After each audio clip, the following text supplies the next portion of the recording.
Connexion au père.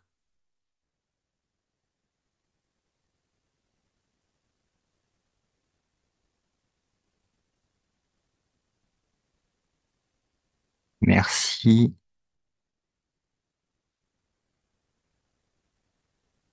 de nous avoir envoyé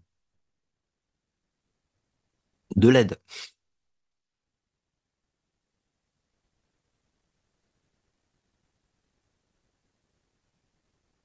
Une autre vision de ce qui se passe. Merci de nous éclairer.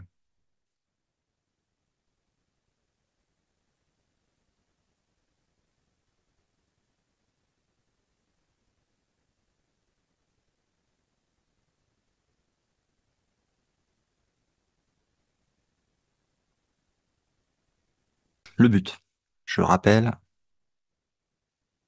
observer qu'il y a quelque chose à l'intérieur de l'esprit, donc à l'intérieur de nous-mêmes,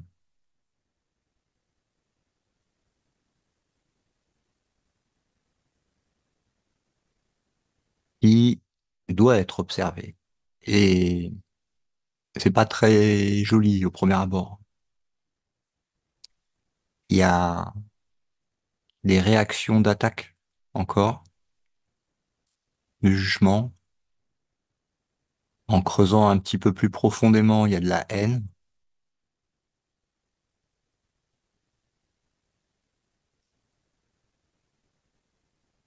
un système de pensée de haine et de maintien dans l'illusion d'être un corps.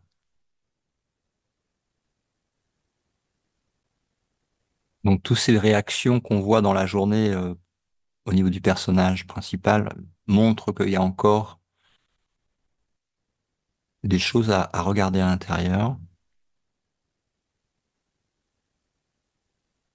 Donc, allons gaiement et accompagner, observer le système de pensée délirant, haineux,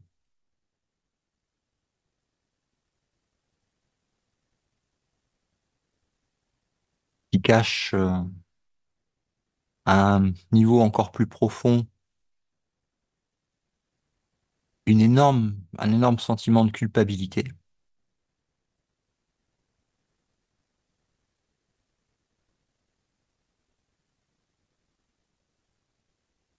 Comme on est accompagné, on peut le regarder vraiment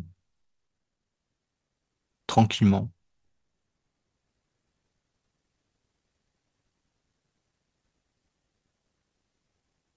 Derrière cette culpabilité, encore plus profondément, il y a la peur,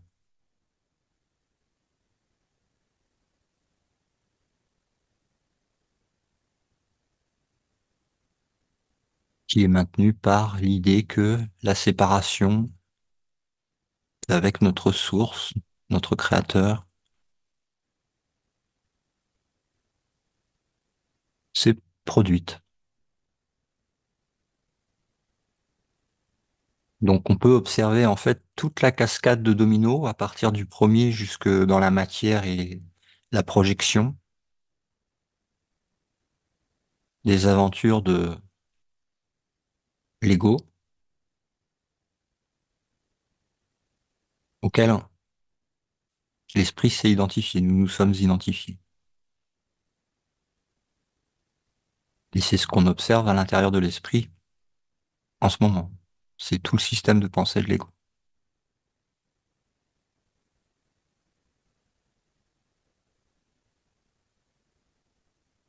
Donc revenons en fait à au premier domino, hein,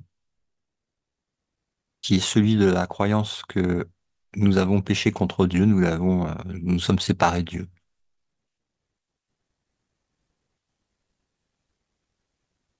Et la suite de la cascade de systèmes de pensée jusqu'à la projection et l'expérience de la limitation.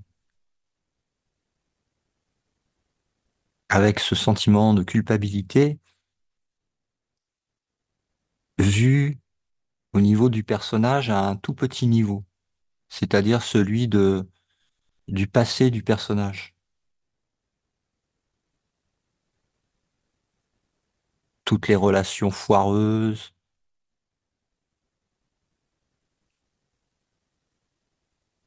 tout est scénarisé dans le script, hein, donc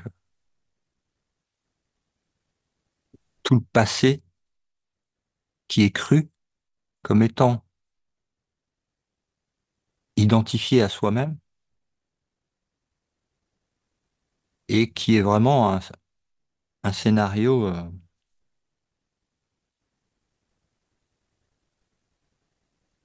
qui ne peut pas apporter la joie, c'est certain. Si il y a la croyance attachée au passé de voir et de croire que les images qui sont perçues dans le rêve représentent quoi que ce soit.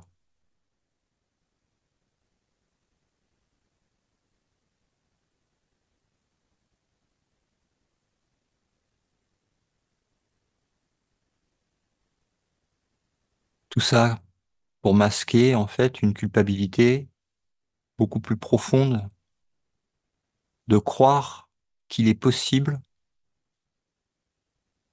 d'être différent et séparé.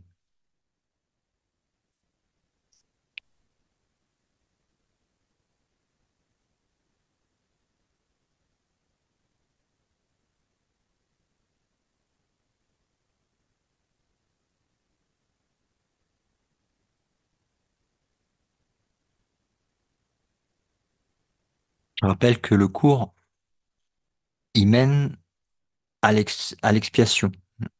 L'expiation qui est la reconnaissance que la séparation ne s'est jamais produite, qui est l'expérience directe de notre union à Dieu. On appelle samadhi, révélation, différemment. C'est une expérience directe. Et ce qui bloque, en fait, ce qui retarde temporairement, en fait, déjà la paix intérieure qui mène, en fait, à cet état où il peut, par la grâce de Dieu, avoir cette révélation qui va contredire, en fait, toute l'expérience humaine avec l'identification à un personnage et à un corps.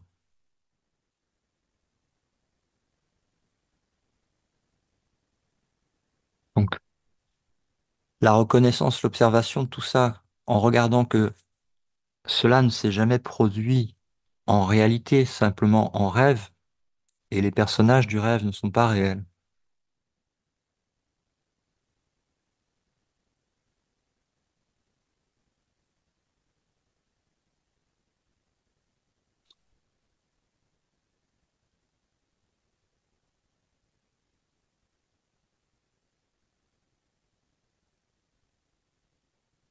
C'est au Saint-Esprit de défaire, mais c'est à nous de regarder ce qui doit être défait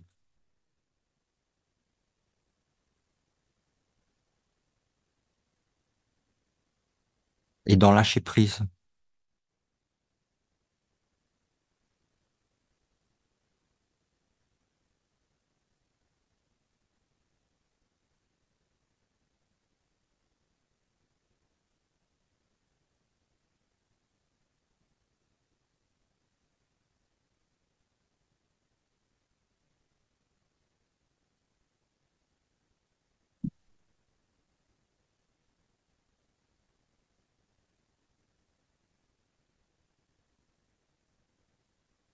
Le pardon observe et ne fait rien, mais il observe.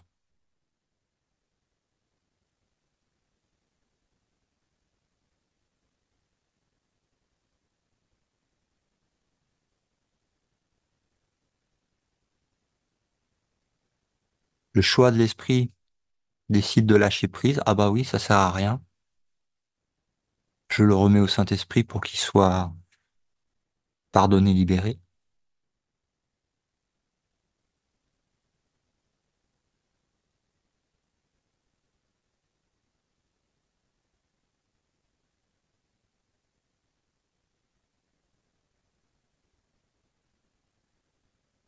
Je suis innocent.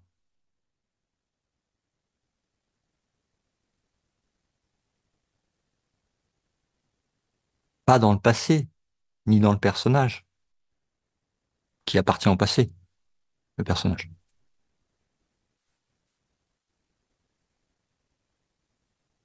Mais dans l'éternité, tel que Dieu m'a créé,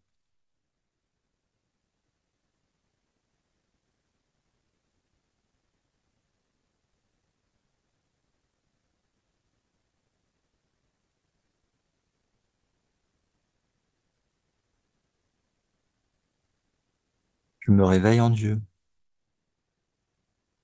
Les images que je vois de mon rêve ne sont pas réelles.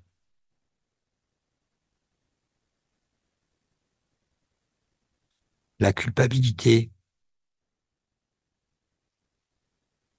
beaucoup plus profondément enfouie par rapport à la séparation qui serait produite avec Dieu, repose sur un mensonge.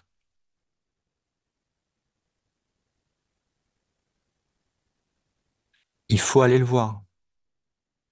Il faut que ce soit reconnu, sans doute, et non pas en tant que savoir intellectuel.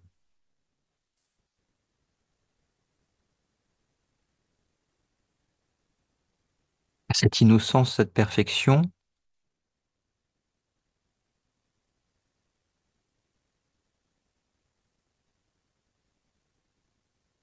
est d'ordre divine,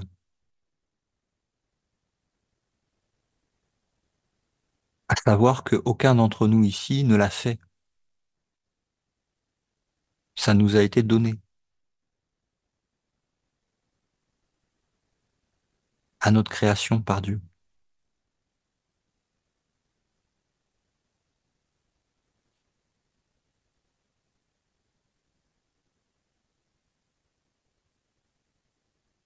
Et c'est toujours là.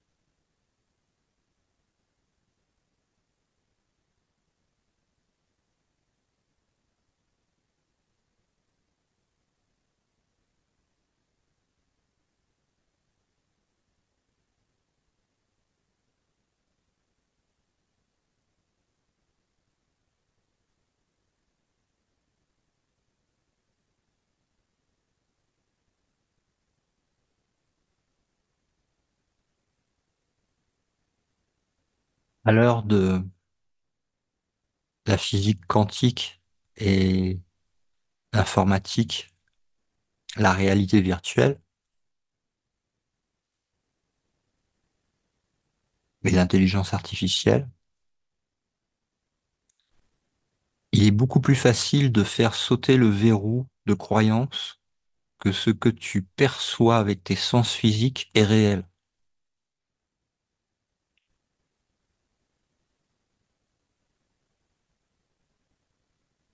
puisqu'il est possible de mettre un implant dans le cerveau ou un casque de réalité virtuelle et de faire croire qu'il y a un autre corps, un autre monde, et qu'on